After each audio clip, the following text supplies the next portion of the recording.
Hello. In this session, we are going to look at a history of Korea's urbanization.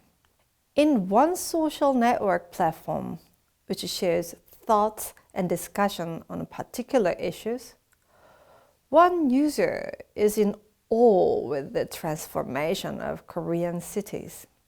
This is a photo of one Korean city in the 1950s, posted by one of those users. The transformation of Seoul demonstrates the history of cities and urbanization in Korea. Seoul is a city with a rich cultural heritage with over 2,000 years of history. It has served as the capital of the Korean peninsula for 600 years. However, during the 35 years of Japanese colonial rule, the city's identity was seriously damaged.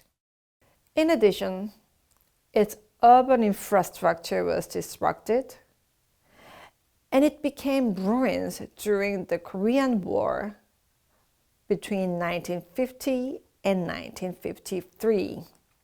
The 1960s and the 1970s was the first phase of infrastructure expansion of Seoul.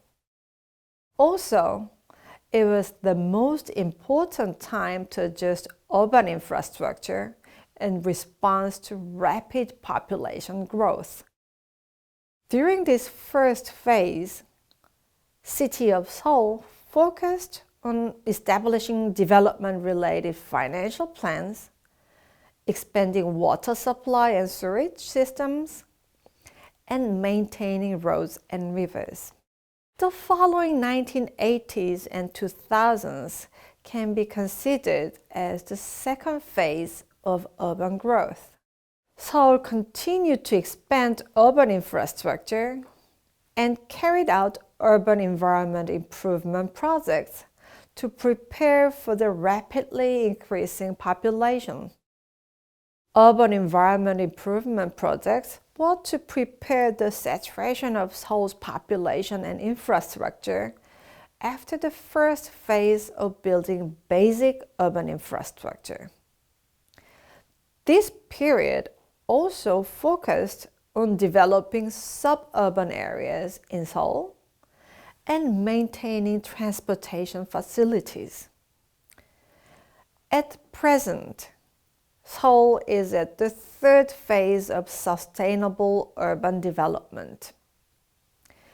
It is a period of transition to software-centered urban policies to improve the quality of life of city's residents and visitors. Seoul achieved rapid development from the ruins of Korean War in the 1950s.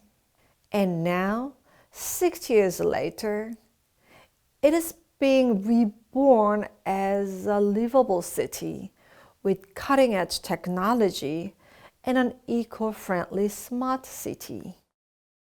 If you are interested in learning more about the history and policies of urbanization of Seoul, you can find lots of good reports at the website of Seoul Urban Solution Agency at susa.or.kr.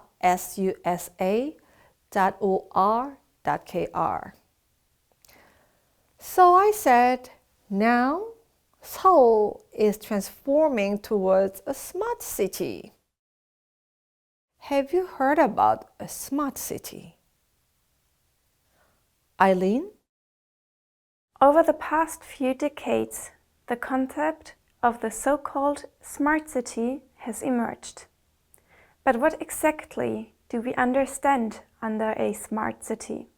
The United Nations Economic Commission for Europe developed together with the International Telecommunication Union a definition which says, a smart, sustainable city is an innovative city that uses information and communication technologies and other means to improve quality of life, efficiency of urban operation and services, and competitiveness, while ensuring that it meets the needs of present and future generations with respect to economic, social, environmental, as well as cultural aspects. Therefore, the smart city can be seen as a part of urban development and a response to tackle the challenges that come with urbanization. It is mainly based on the idea of innovation, no matter if this innovational thinking refers to different ways of working, technology, or nature-based solutions in order to improve urban living. The key challenge in this sense is to combine technological aspects with non-technological components, such as city management, citizen engagement, and inclusion, policies and regulations, capacity and capability, and many more. Thus, even though smart cities are mostly connected to technology, it has to be understood that their main purpose is still to improve the living standards of people in towns and cities. For that reason, gaps in capacity and efficiency have to be reduced in order to meet social needs, to build and shape an inclusive, livable, and sustainable urban area. Here, the United Nations Center for Regional Development additionally points out the possible social impact of innovative technologies. According to the UNCRD, the effects can be even greater in developing countries, as they will allow them to improve the delivery of public goods and services in urban areas. However, here developing countries often do not have the means to invest or the knowledge to plan those cities.